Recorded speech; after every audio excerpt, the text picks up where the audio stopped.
దగ్గరికి వస్తున్నాను రాజనేత గారు, దాని పర్యవసానాలు తీవ్రంగా ఉంటాయి.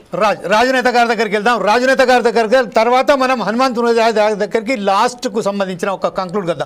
ప్రస్తుతం ఏదైతే ఉన్నదో మన మిత్రులైనటువంటి శ్రీనివాస్ గౌడ్ గారు చాలా క్లియర్గా చెప్పారు, నేను కట్టర్ హిందుత్వవాదిని అని చెప్పారు. అది గమనించారో లేదో అదొక చెప్పారు. దాని తర్వాత ఈరోజు బీసీల కనుక తెలంగాణ రాష్ట్రంలో ఏ సంబంధించిన ఆచార్య గారు కానివ్వండి, లేకుంటే బండి సంజయ్ గారిని, లేకుంటే రాజాసింగ్ గారిని, వీరిని చేస్తే బాగుంటుండే. కాకపోతే ఈ అగ్రవర్ణాలకు సంబంధించిన రామచంద్రరావు గారు చెప్పారు, దీని ద్వారా వాళ్ళ దృష్టి ఎటువైపు వెళ్తుందో చెప్పారు. ఇంకొక విషయం ఏమన్నారంటే ఖచ్చితంగా రాజ్యాధికారం సాధించాలంటే బీజేపీ ఈరోజు ఈ 42% బీసీ రిజర్వేషన్లకు సంబంధించింది వారు అమలు చేస్తే, వారిని సమర్థిస్తే బాగుంటుంది, భవిష్యత్తులో బీజేపీ తెలంగాణలో రావచ్చు అని చెప్పారు. ఈ విషయంపై మీరేదో చెప్పబోతున్నారు, దాన్ని తోడు ఇది కూడా చెప్పండి సార్. అంటే వచ్చిన రాజ్యాధికారం సాధించిన తర్వాత మీరు ముస్లింలను ఎలాగైనా చేసుకోండి, మాకు అభ్యంతరం లేదని కూడా చెప్పారు. అంటే అంటే ఆ సారాంశం అదే దాని గురించి చెప్పండి సార్ ప్లీజ్. నేనేమంటున్నానంటే ఇప్పుడు జాజుల సీనన్న ఉద్యమకారుడు, బీసీ సామాజిక వర్గం కోసం, హక్కుల కోసం ఎన్నో సంవత్సరాల నుంచి పోరాటం చేస్తున్నాడు. అన్నకు ఒకవేళ ఎమ్మెల్సీనో డైరెక్ట్గా గవర్నర్ కోటాలను చేసి మంత్రిగా చేస్తే మేము కూడా సంతోషపడతాం, అందరికన్నా ముందు మేము సంతోషపడతాం.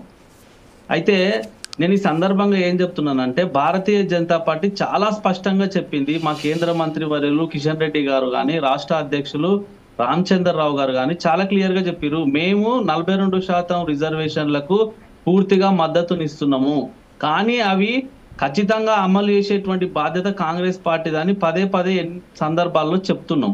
మేము ఎప్పుడు కూడా వ్యతిరేకం అని ఎక్కడ కూడా చెప్పలేదండి, ఫర్ యువర్ కైండ్ ఇన్ఫర్మేషన్. రెండోది, ఈరోజు భారతీయ జనతా పార్టీ చెప్పేదే చేస్తుంది, చెప్పని కూడా చేస్తుంది అనే దానికి కొన్ని ఉదాహరణలు చెప్తాను సార్. ఒక్క నిమిషం శ్రీనివాస్ గారు నిన్న కిషన్ రెడ్డి గారు చెప్పిన ప్రకారము 42% రిజర్వేషన్తో బీసీలకే నష్టం అని చెప్పారు చాలా క్లియర్గా. అలాగే 42% రిజర్వేషన్పై బీజేపీ కుట్ర, సారీ ముస్లింలకు 10% చెప్పండి. నేనేమంటున్నా అంటే భారతీయ జనతా పార్టీ బీసీలకు ఏ రకంగా హక్కును చేర్చుకున్నది, ఏ రకంగా బీసీల కోసం పాటు పడుతున్నది, వాళ్ళని అభివృద్ధి రంగంలోకి తేవాలనే దానికి కొన్ని ఉదాహరణలు చెప్తా. ఈరోజు జాతీయ స్థాయిలో 27% రిజర్వేషన్లను విద్యా ఉద్యోగాలలో అమలు చేస్తున్నటువంటి పార్టీ భారతీయ జనతా పార్టీ. ఇది కాకుండా ఈరోజు బీసీలకు సంబంధించి బీసీ కమిషన్ కు జాతీయ హోదా ఇచ్చిన, జాతీయ బీసీ కమిషన్ కు రాజ్యాంగ హోదా ఇచ్చి ఈరోజు ప్రకటించినటువంటి పార్టీ ఈరోజు భారతీయ జనతా పార్టీ. ఇది కాదు, ఈరోజు బీసీల కోసము ఇంకా ఆలోచన చేస్తూ బీసీలు అభివృద్ధి పథంలోకి రావాలని చెప్పేసి విశ్వకర్మ యోజన, పిఎం విశ్వకర్మ యోజన పెట్టి దాదాపు 18 రకాల కుల వృత్తులకు ఈరోజు కేంద్ర ప్రభుత్వం ప్రోత్సాహకాలు ఇస్తుంది, సబ్సిడీ కింద వాళ్ళకు రుణాలు ఇచ్చి కుల వృత్తులను ప్రోత్సహించేటువంటి పని చేస్తున్నటువంటి పార్టీ ఈరోజు భారతీయ జనతా పార్టీ. అదే కాకుండా ఈరోజు మీరు చూసిరు, సాక్షాత్తు ఒక బీసీ సామాజిక వర్గానికి చెందినటువంటి వ్యక్తి దేశానికి రోజు 3వ ప్రధానమంత్రిగా ఉన్నారు. ఆయనకు తెలుసు బీసీలకు ఏం చేయాలి, ఎట్లా చేయాలని చెప్పేసి. కాబట్టి బీసీలకు 100% చేయడానికి భారతీయ జనతా పార్టీకి ఎటువంటి శశబిషలు లేవు. ఆ వైపుగా ఎవరైనా నిర్ణయాలు తీసుకున్నా తప్పకుండా పూర్తి మద్దతును ఇస్తుంది. కానీ ఈరోజు బీజేపీ పార్టీకి రాష్ట్ర అధ్యక్షులుగా ఓసీ సామాజిక వర్గాన్ని పెట్టిరంటే, అయ్యా మేము తెలంగాణ రాష్ట్రంలో మొట్టమొదటిసారిగా ఒక భారతీయ జనతా పార్టీనే బీసీని మేము ముఖ్యమంత్రిని చేస్తామని గత అసెంబ్లీ ఎన్నికల్లో సగర్వంగా ప్రకటన చేసింది కదా మా కేంద్ర మంత్రి, హోంశాఖ మంత్రి అమిత్ షా గారు వచ్చి. మరి మీరు మీ చేతిలో ఉన్నది ఎందుకు మీరు చేస్తలేరు కాంగ్రెస్ పార్టీ? సందర్భంగా నేను కొన్ని విషయాలను అడుగుతున్నా సార్. ఇప్పుడు కాంగ్రెస్ పార్టీ ఈరోజు నోటితో తీయగా మాట్లాడి నొసలతో వెక్కిరించినట్టుగా బీసీల కాళ్ళల్లో కట్టెలు పెట్టినట్టుగా చేస్తుంది తప్ప చేస్తలేదు. ఎందుకంటే నేను చెప్తా, ఈరోజు కాంగ్రెస్ పార్టీ సరే స్థానిక సంస్థల ఎన్నికల్లో 42% రిజర్వేషన్లు వివాదం నడుస్తుంది, అది చేయడానికి ప్రయత్నం చేస్తుందో లేదో వాళ్ళకి తెలియాలి. మరి మీ చేతిలో ఉన్నటువంటి కొన్ని విషయాలను ఎందుకు మీరు బీసీలకు చేయలేదు? బీసీలకు మీరు కామారెడ్డి డిక్లరేషన్ లో ఏం చెప్పారు? ప్రతి సంవత్సరం బడ్జెట్ లో 20,000 కోట్లు పెడతామన్నారు. 2 బడ్జెట్లు అయిపోయినాయి సార్. గతంలో 11,000 ఇచ్చారు, అంతకు ముందు 9,000 కోట్లు ఇచ్చారు. మరి 40,000 కోట్లు ఎక్కడ పోయినాయి? 5 ఏళ్లలో 1,00,000 కోట్లు పెడతామన్నారు కదా, ఎక్కడ పోయినాయి? కుల వృత్తులకు ఇవ్వాల్సినటువంటి ప్రోత్సాహకాలు బీసీలకు ఎందుకు ఇస్తలేరు? తర్వాత బీసీలకు కాంట్రాక్ట్లలో మేము కాంట్రాక్ట్లలో కూడా రిజర్వేషన్లు ఇస్తాము, ప్రభుత్వం తరపున ఇచ్చేటువంటి అన్ని కాంట్రాక్ట్లలో బీసీలకు మేము చేయాల్సింది చేస్తామన్నారు. ఎందుకు చేస్తలేరు?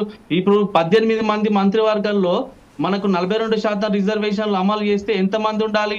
మరి ముగ్గురే ఎందుకున్నారు బీసీలు మంత్రులు? ఒకవేళ నిజంగా కాంగ్రెస్ పార్టీకి బీసీల పట్ల చిత్తశుద్ధి ఉంటే మీరు ముఖ్యమంత్రిని మీరు పొన్నం ప్రభాకర్ గౌడ్ గారినో లేకపోతే పిసిసి అధ్యక్షులుగా ఉన్నటువంటి మహేష్ కుమార్ గారినో మీరు చేయొచ్చు కదా. నిజంగా బీసీల పట్ల చిత్తశుద్ధి ఉంటే మరి ఎందుకు చేయలేదు? మీరు ఒక రెడ్డి సామాజిక వర్గానికి సంబంధించిన ఆయనను ముఖ్యమంత్రిగా పెట్టుకొని ఈరోజు కడుపుల బీసీల పట్ల కడుపుల నిండా విషం పెట్టుకొని కాళ్ళలో కట్టెలు పెట్టి చేయాల్సినటువంటి అవసరం ఏమున్నది? అనేక విషయాలలో బీసీల కార్పొరేషన్ పదవులలో సార్ ఈరోజు మీరు తీసుకోండి, కార్పొరేషన్ పదవులలో ఎంతమంది బీసీలకు ఇచ్చారండి? మీరు మొన్న జరిగినటువంటి అసెంబ్లీ ఎన్నికల్లో ఎంతమందికి టికెట్లు ఇచ్చారండి? ఎమ్మెల్యే టికెట్లు మేము అందరికన్నా ఎక్కువ టికెట్లు బీసీలకు ఇచ్చినాం భారతీయ జనతా పార్టీగా. ఈరోజు అన్నిట్లలో మోసం చేస్తూ బీసీల మీద కడుపు నిండా విషం పెట్టుకొని బీసీలను మొత్తం కూడా అనగదొక్కాలి, మళ్ళీ పైకి రాకుండా చేయాలని చెప్పేసి ఒక పద్మ వ్యూహంలో బీసీలను చిక్కుకునే రకంగా చేసి కపట నాటకాలు ఆడుతున్నటువంటి పార్టీ కాంగ్రెస్ పార్టీ.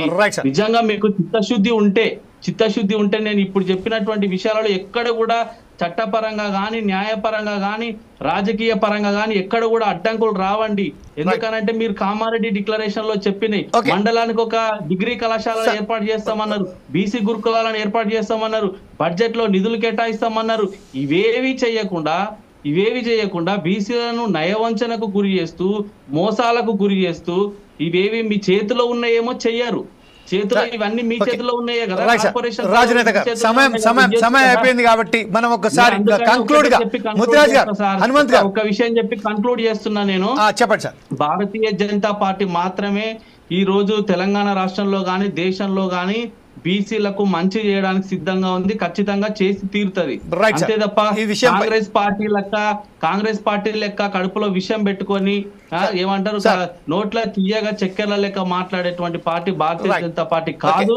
100% బీసీల పట్ల హనుమంత్ గారు ఇప్పుడు ప్రస్తుతం ఏదైతే మన రాజు నేత గారు అంటున్నారో దానికి సమాధానం చెప్తూ కాంగ్రెస్ నోట్ల విషం పెట్టుకొని కాళ్లకు కట్టలు పెట్టి